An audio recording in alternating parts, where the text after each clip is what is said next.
مولایا صلی وسلم دائما ابدا۔ جنات کو علم غیب نہیں ہے، جنات کو کوئی کسی طرح کا علم غیب نہیں۔ جنات کے حوالے سے یہ ہے تو جو بندہ یہ دعویٰ کرے کہ میرے ہاتھ میں جنات ہیں اور وہ خود ہی کوئی ایسے ڈھکوسلے مارتا ہو، کچھ باتیں کرتا ہو کہ میرے پاس یہ علم ہے، اس سے کون کہے گا کہ اس سے جا کر پوچھو اور اس کی اپنی تقدیروں کے معاملات اس سے شیئر کرو اور وہ آپ کو بتائے گا؟ یہ بہت بڑی جہالت اور کئی صورتیں اس کی کفر والی۔ اسی لیے جنات کے حوالے سے بھی یہ کہا کہ مستقبل میں جو کچھ ہونے والا ہے وہ اگر اس کے بارے میں کوئی یہ عقیدہ رکھتا ہے کہ یہ علم ان کو ہے تو یہ بھی کفر ہے۔ قرآن مجید میں اللہ پاک نے یہ بات تو واضح طور پر ارشاد فرمائی ہے، تبینت الجن ان لو کانوا یعلمون الغیب ما لبثوا فی العذاب المہین۔ کیا کہا کہ جنوں کی حقیقت کھل گئی، اگر غیب جانتے ہوتے تو اس خاری کے عذاب میں نہ ہوتے۔ حضرت سلیمان علیہ السلام نے جنوں کو لگا دیا تھا کہ مسجد اقصی کی تعمیر کرو، جنات ان کے قبضے میں تھے، آتے تھے، ان کام کاج آپ دیتے تھے کہ یہ کرو وہ کرو، تو بڑے بڑے پہاڑ کاٹنے تھے، مسجد اقصی کو بنانا تھا، تو حضرت سلیمان علیہ السلام نے ان کو کہا کہ بناؤ۔ اب یہ بنانے لگ گئے اور حضرت سلیمان علیہ السلام کئی دن تک آپ قیام کرتے تو قیام بھی کرتے۔ آپ نے اللہ کی بارگاہ میں دعا مانگی کہ چونکہ ان کے وصال موت کا وقت آ گیا تھا، تو انہوں نے دعا مانگی اللہ کی بارگاہ میں، میرا وصال، میری موت یہ جنوں کو نہیں پتہ چلے ورنہ یہ کام چھوڑ دیں گے۔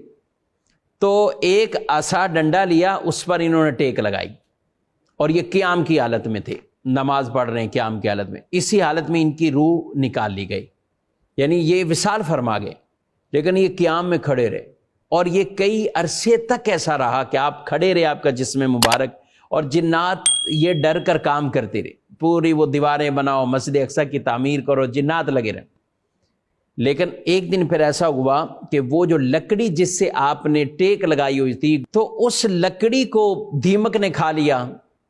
دیمک نے کھا لیا جسے ہم گن لگنا کہتے ہیں، تو وہ کھوکھلی ہو گئی اور لکڑی ٹوٹ گئی، تو یوں آپ کا جسم مبارک نیچے تشریف لے آیا۔ تو جنات نے دیکھا اور کہا کہ یہ تو کب کے یعنی وصال فرما چکے ہیں اور ہم اس کام میں لگے رہے، ان کی جو بات تھی ہم اس کو پورا کرتے رہے۔ تو اللہ پاک نے قرآن پاک میں بھی یہ ارشاد فرمایا کہ جنوں کی حقیقت کھل گئی، اگر انہیں غیب ہوتا تو پھر وہ اس مشقت میں نہ ہوتے جس مشقت میں وہ رہے ہیں۔ لہذا جنات کے پاس کوئی کسی طرح کا غیب کا علم نہیں ہے۔ تو جنات سے یہ چیزیں پوچھنا ہی حماقت ہے، بے وقوفی ہے، اور یہ چیزیں پوچھنا رشتہ آگے ہو جائے گا، نوکری مل جائے گی، یہ فلاں کام یہ ہو جائے گا، یہ ہو جائے گا، اگر تو اعتقاد معاذ اللہ یہ کہ یہ غیب کا علم رکھتے ہیں تو یہ کفر ہے، پھر یہ کفر ہے، سخت ترین اس کا حکم ہے۔ حالانکہ یہ پہلے یہ بھی بات بیان فرمائے گی کہ جنات آسمانوں کی طرف جاتے تھے اور یہ فرشتوں کی ہونے والی کچھ گفتگو کو سنتے تھے اور اس میں سے کچھ بات ان کو پتہ چل جاتی تھی، آدھی باتیں جھوٹ ملا کر آگے لوگوں کو یہ بتاتے۔ پھر نبی کریم صلی اللہ علیہ وسلم جب دنیا میں مبعوث ہوئے، تشریف لے آئے، تو ان کا یہ جانا بھی بند ہو گیا، ان کو فرشتے اوپر سے مارتے ہیں